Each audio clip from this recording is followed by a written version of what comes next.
बातें करते हम खेतों की और उसके रखवाली की, बाग बगीचा फल फूलों और फसलों की हरियाली की।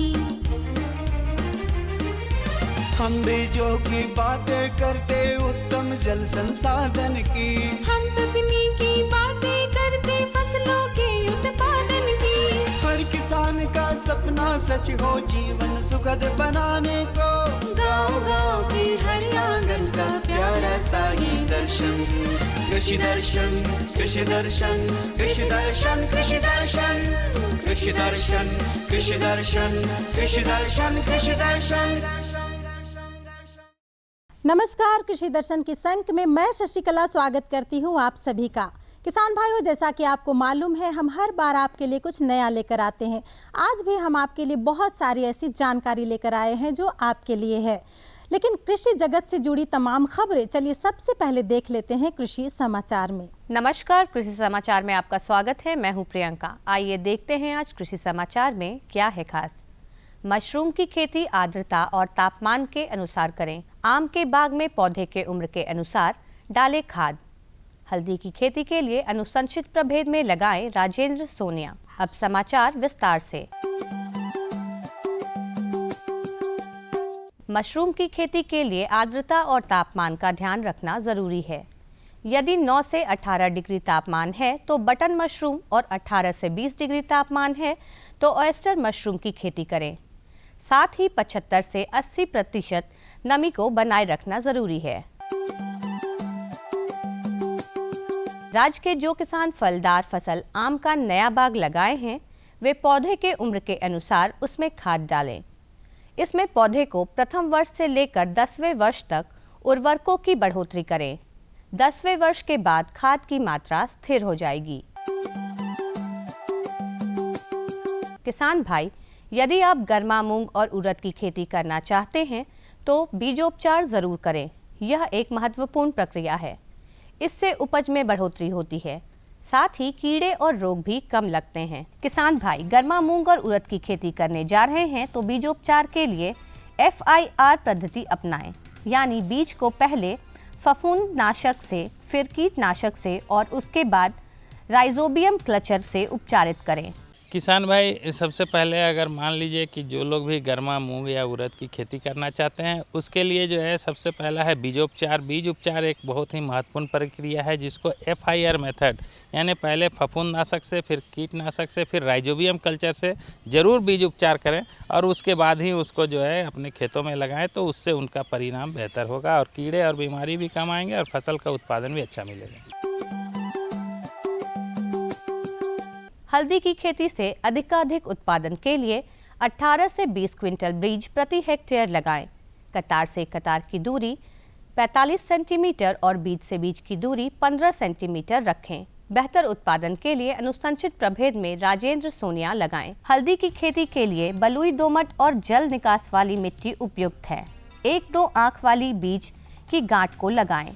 रोपाई के समय गोबर की खाद 15 से 20 टन प्रति हेक्टेयर, नाइट्रोजन 100 किलोग्राम, स्फूर 60 किलोग्राम और पोटाश 60 किलोग्राम खेत में मिलाएं। साथ ही 7 से 10 दिनों पर सिंचाई करते रहें।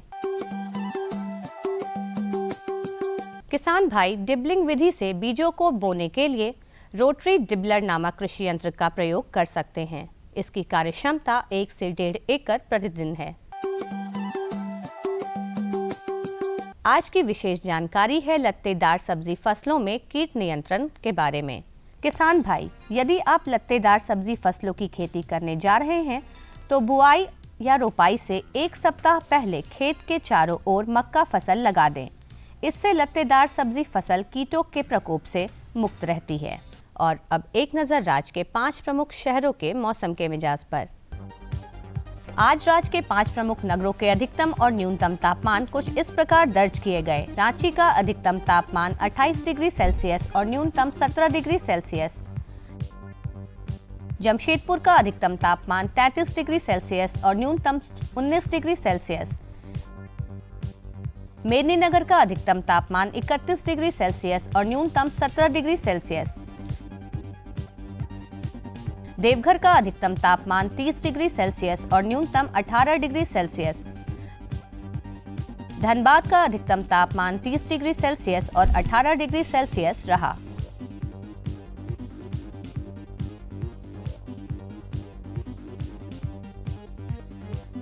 कृषि समाचार में आज इतना ही। अगले दिन अगले अंक में फिर मुलाकात होगी कुछ ताज़ा तरीन खबरों के साथ।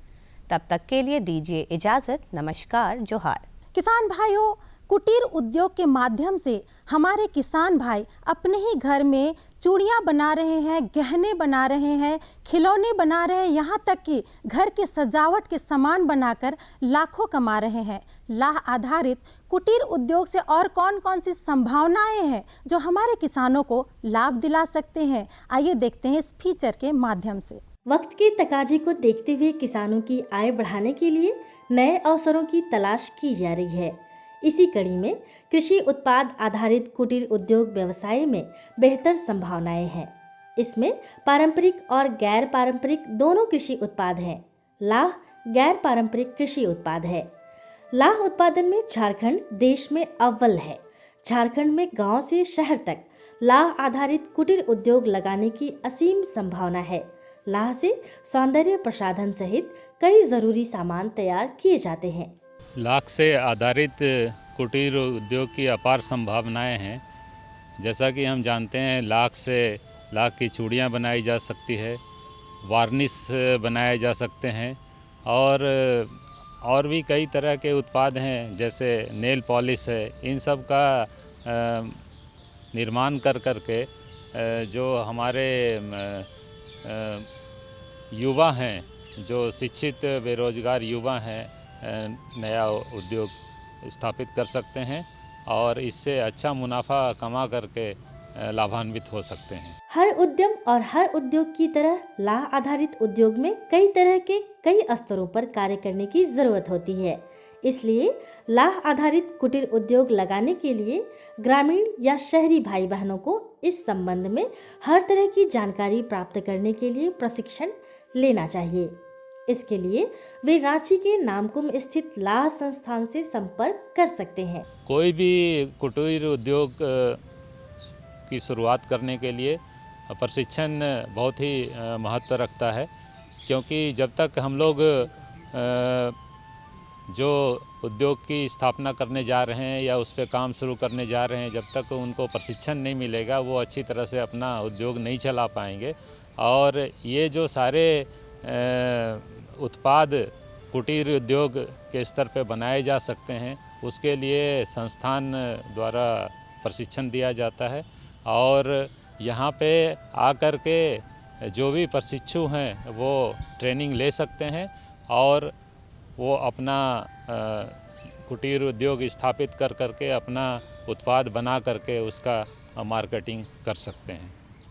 विशेषज्ञों का मानना है कि लाह आधारित कुटीर उद्योगों के लिए झारखंड सबसे उपयुक्त स्थान है, क्योंकि यही सबसे अधिक लाह उत्पादन होता है। इसलिए आसानी से कच्चा लाह मिलने में कोई परेशानी नहीं होगी। आप प्रसंस्करण द्वारा लाह का चौरी बनाकर भी बेच सकते हैं। लाह उद्योगों के लिए चौरी प्राथमिक स्तर का उत्पाद है। कच्चे माल का झारखंड में कोई समस्या नहीं है। कई उद्योग हैं जो कि कच्चा माल यहाँ पे तैयार करते हैं, जो कि इन कुटीर उद्योगों के लिए आवश्यक होता है। जैसे खूंटी में कई लाख आधारित बड़े उद्योग हैं, उनसे ये लिया जा सकता है। और दूसरा एक ये भी तरीका हो सकता है कि ग्राम स्तर पे हम चौरी बनाने का भी प्रशिक्षण इस संस्थान के माध्यम से देते हैं और उनके लिए जो यंत्र लगता है वो भी इस संस्थान द्वारा विकसित किया गया है। तो छिली लाख से चौरी बनाने का भी एक कुटीर उद्योग स्थापित किया जा सकता है और उससे जो अन्य जो उत्पाद लाख से आधारित कुटीर उद्योग स्थापना करने के लिए जो लगता है उसमें मुख्य तौर से चौरी होता है, उनका निर्माण ग्राम स्तर पे भी कर करके उपलब्ध कराया जा सकता है। तो जहाँ तक उत्पाद की का विषय है उसमें कोई समस्या नहीं है। झारखंड जैसा कि हम जानते हैं लाख के उत्पादन में सबसे ज़्यादा उत्पादन लाख का झारखंड में होता है। तो कच्चे माल की कोई दिक्कत नहीं है, वो आराम से कुटीर उद्योग जो स्थापित करेंगे उनको प्राप्त हो सकता है। कम पूंजी में छोटे छोटे स्तरों पर घरों में लगाए जाने वाले उद्योगों को कुटीर उद्योग कहा जाता है। झारखंड में लाह आधारित कुटीर उद्योगों की स्थापना के लिए ग्रामीणों को लाह संस्थान से हर तरह की सहायता उपलब्ध है। कुटीर उद्योगों में लगने वाले यंत्रों की तकनीकी और व्यावसायिक जानकारी संस्थान से ले सकते हैं।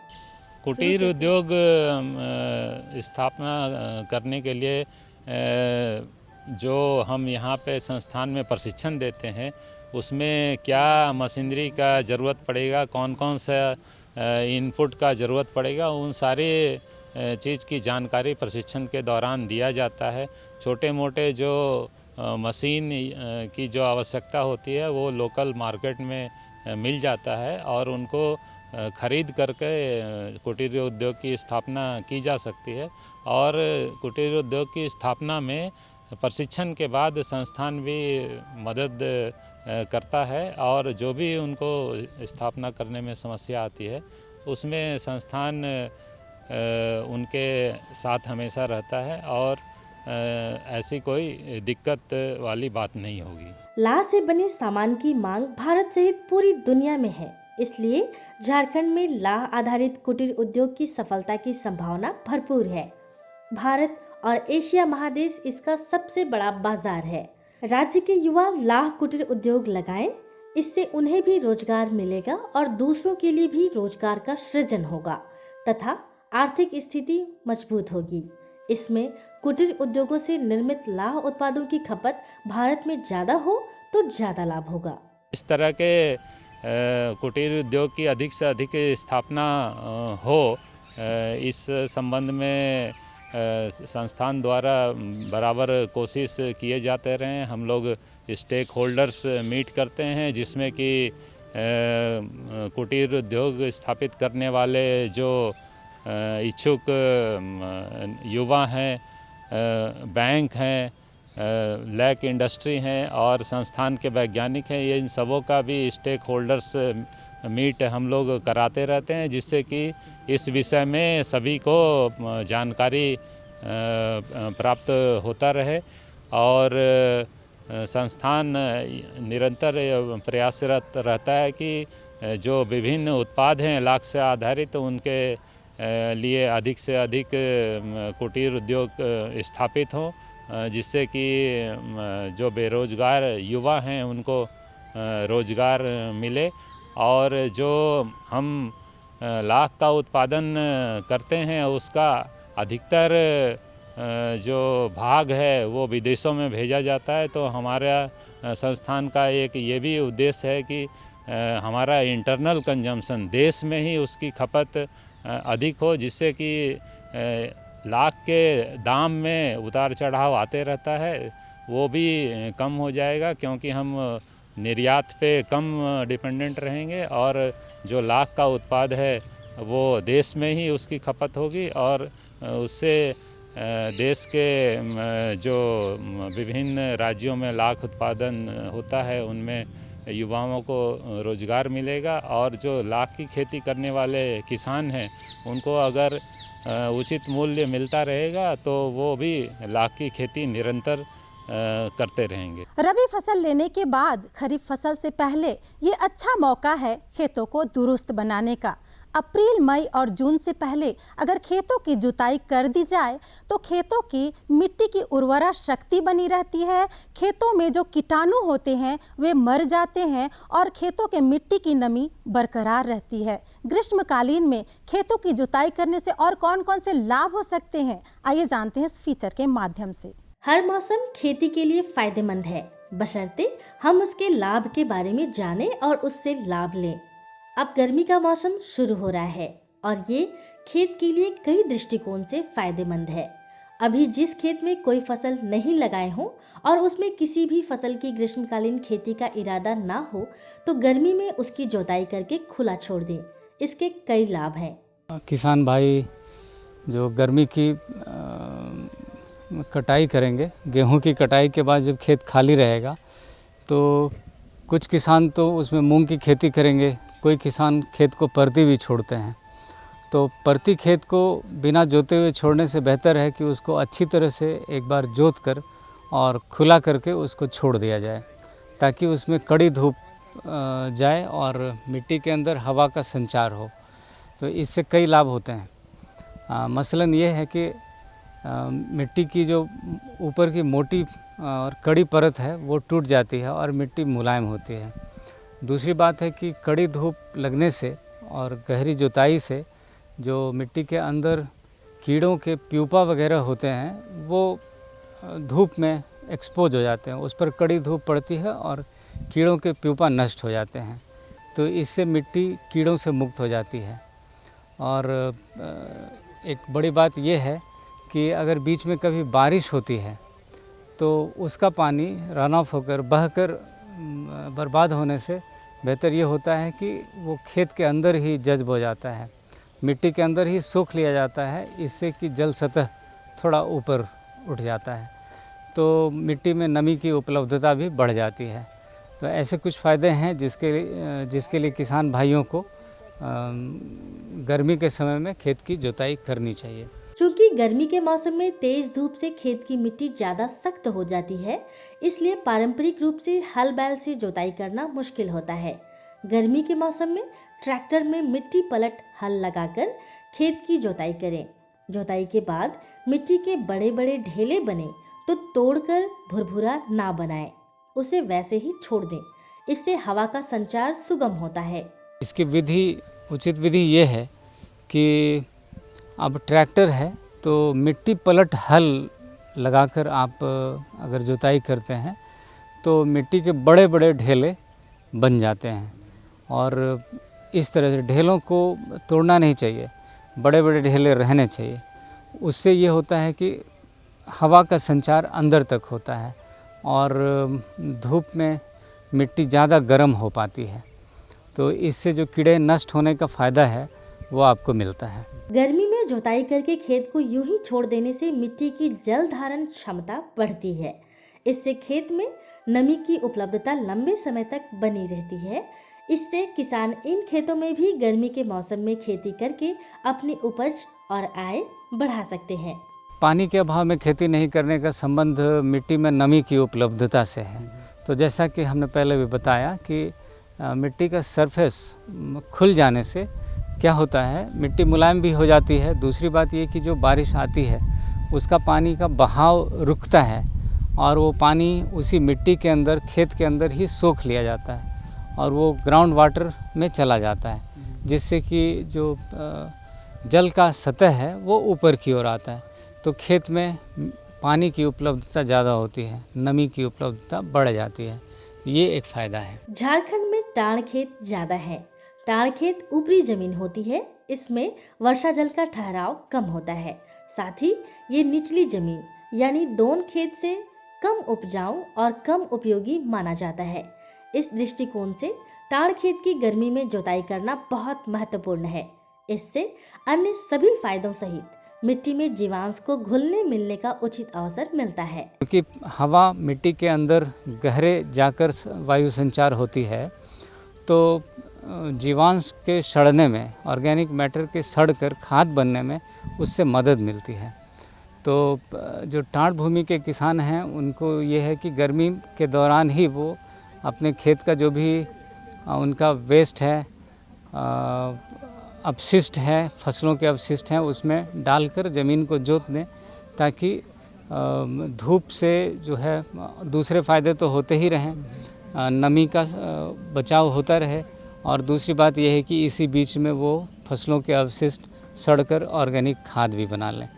तो जब वर्षा आएगी और वो उस भूमि में खेती करेंगे तब तक नमी की उपलब्धता बेहतर रहेगी, कीड़े नष्ट हो जाएंगे और कुछ ऑर्गेनिक मैटर भी खेत में बन जाएगा। ग्रीष्मकालीन जुताई से मिट्टी में मौजूद कवक भी खत्म होते हैं और दीमक भी।